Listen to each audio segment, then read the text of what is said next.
Allô, allô, c'est Nathalie pour notre chronique Optimise ta santé. Avec Nathalie, cette semaine, on parle de chocolat.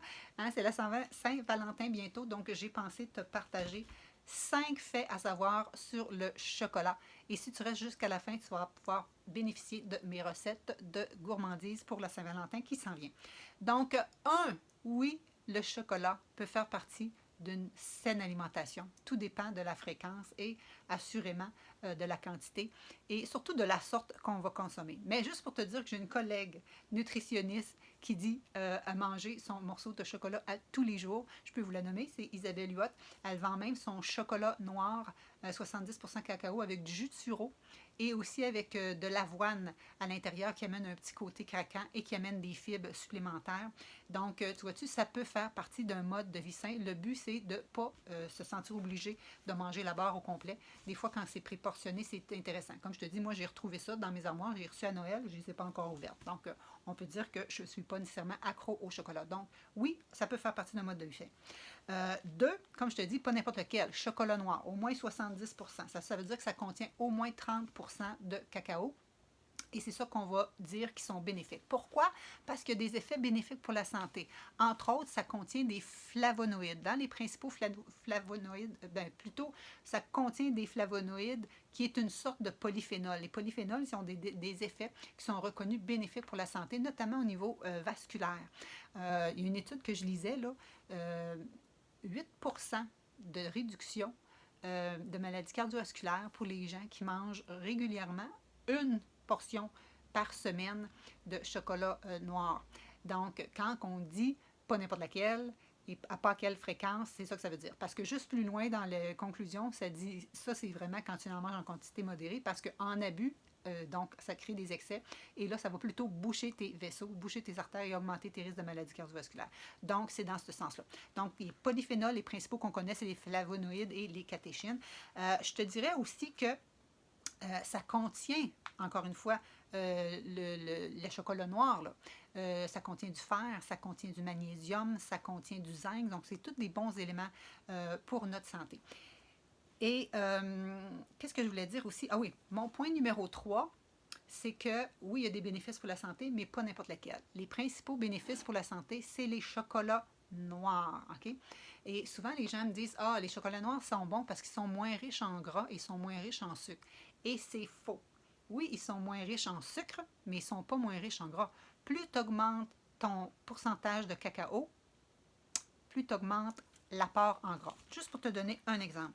Si tu compares du chocolat noir, si tu compares avec du chocolat au lait et si tu compares avec du chocolat blanc, le chocolat noir, c'est le moins sucré. Le plus gras, c'est certain que c'est le chocolat blanc parce qu'il ne contient absolument pas d'éléments magiques comme on parle de polyphénol ou rien parce qu'il contient plus juste du beurre de cacao. Il n'y a pas non plus de fibres dans celui-là. Dans le bon chocolat, il y a des antioxydants et il y a même des fibres qui sont à l'intérieur. Si tu prends du 70% cacao, OK? 30 grammes, ça contient quand même l'équivalent de 12 grammes de gras. 12 grammes de gras, c'est quand même l'équivalent de 3 carrés de beurre. Et 8-9 grammes de sucre, ça c'est l'équivalent de 2 sachets de sucre. Ça, c'est du 70%. Si tu passes à du 85%, ça commence à être amer. Donc, la quantité de gras, elle passe de 8 à 4. Donc, de 2 carrés de sucre, ça descend à 1 carré de sucre. Donc, c'est intéressant si vous aimez le côté amer. Et c'est certain que quand tu manges du chocolat noir, en général, tu ne manges pas ça à une vitesse grand V comme quand tu manges une friandise. Habituellement, c'est plus facile à déguster. Tout ça pour dire que ton sucre descend, mais ton gras augmente. Donc, au lieu de l'équivalent de 3 carrés de gras, tu montes à 3,5. De 12, on passe à 14. Si tu compares avec du chocolat au lait, lui, il contient 11 grammes de gras, donc c'est un petit peu moins. Et par contre, il monte à 15 grammes de sucre. 15 grammes de sucre. En fait, le premier ingrédient dans du chocolat au lait, c'est du sucre. Et aussi, ce qu'on dit, c'est que les substances laitières incluses dans le chocolat au lait viendraient interférer avec l'absorption, justement, des polyphénols. Donc, tu n'aurais pas les bénéfices des propriétés à ce sujet-là. Donc, on va pour en modérer. On va pour le déguster et on favorise les chocolats noirs minimum 70-72% de cacao. Quatrièmement, si tu sens le besoin, je te dis, tu peux manger un petit morceau de chocolat tous les jours, mais si tu sens le besoin de manger un petit sucré à tous les jours après ton repas, peut-être qu'il faut aller à la base et d'équilibrer ton repas. Peut-être qu'il y a beaucoup de femmes qui ont réduit les glucides parce qu'on a tellement peur des P.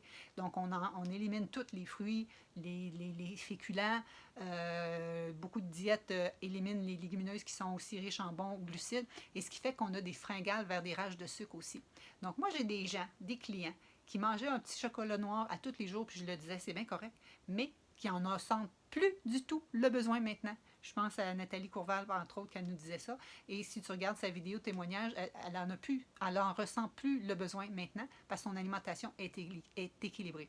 Donc oui, tu peux en manger de façon régulière, mais en même temps, dans l'étude qui disait réduire de 8%, c'était une fois semaine. L'autre chose aussi, c'est que si tu manges le chocolat rapidement, si tu le manges pour te réconforter, si tu te le manges parce que tu es triste, si tu manges tes émotions, en fin de compte, avec le chocolat, bien là aussi, on a des questions à se poser. Okay? Parce que là, le chocolat va venir compenser pour d'autres choses. On réapprend à vivre nos émotions à part qu'avec la nourriture. On réapprend l'alimentation consciente. Et juste pour vous dire, dans mes formations, on fait même une dégustation de chocolat pour vous montrer que ça peut être bien et santé. Et souvent, des gens en viennent qu'à se dire que, my God, moi qui mangeais du chocolat, là, vraiment, j'aurais rampé à 4 pattes pour du chocolat, j'en ressens plus vraiment l'envie. Et juste le sentir me rassasie. C'est fort, hein? Des clientes qui me disent ça. Donc, oui, ça peut faire partie. 2, on y va pour le chocolat noir pour ses propriétés comme telles. On n'en a pas parlé, mais le chocolat, c'est certain que ça aiguise au niveau de la concentration. Pourquoi? Bien, parce que ça contient de la caféine, entre autres, et aussi la théobromine. Et ça éveille notre système nerveux. Ne demande-toi pas pourquoi que moi, si je fais un dessert au chocolat, mon chum, il n'en mange pas pour souper parce que ça l'empêche de dormir. Moi, je ne suis pas si pire là-dessus, mais il y a des gens qui sont plus sensés. Et on disait qu'on favorise plus le chocolat noir. Plus qu'il y a de cacao, moins il y a de sucre, mieux il y a d'antioxydants, mieux qu'il est pour la santé. Mais il ne faut pas faut quand même se rendre à l'évidence qu'il y a quand même plus de gras. Et ce sont du beurre de cacao qui contient des gras saturés qui ne sont pas les meilleurs pour la santé. Mais on dirait que pour le chocolat, ils n'ont quand même pas une si grosse incidence sur le cholestérol, mais quand même. Ensuite de ça, on se disait que si tu sens le besoin de manger un petit sucré à la fin de chaque repas, peut-être fais une démarche pour rééquilibrer ton alimentation et je peux t'aider à ce niveau-là. Et si tu manges tes émotions et que ça s'en va vers le chocolat et que tu as de la misère, là, toutes les palettes de chocolat que j'ai ici, ça ferait longtemps qu'ils seraient passés, peut-être qu'aussi on peut t'aider. Et tout ça pour dire que ça joue aussi. Hein, le sentiment de bien-être, le sentiment de bonne humeur, ça nous aide, le chocolat. Pourquoi? Parce qu'il contiendrait des éléments qui sont précurseurs de la dopamine et de la sérotonine, qui sont des neurotransmetteurs du bonheur. Donc, voilà pour ma capsule de 5 faits intéressants au niveau du chocolat. As-tu appris quelque chose de nouveau? Et dis-moi si toi, quand tu as du chocolat dans la maison, es-tu capable de résister ou tu es capable de le manger doucement, en pleine conscience et de le savourer? Clique ici ou assure-toi de faire partie de ma liste d'envoi parce que cet après-midi, je t'envoie ma recette de gourmandise pour la Saint-Valentin. Et le jour de la Saint-Valentin, la semaine prochaine, je te partage un smoothie sexy pour la Saint-Valentin. Ciao, ciao! Bon vendredi!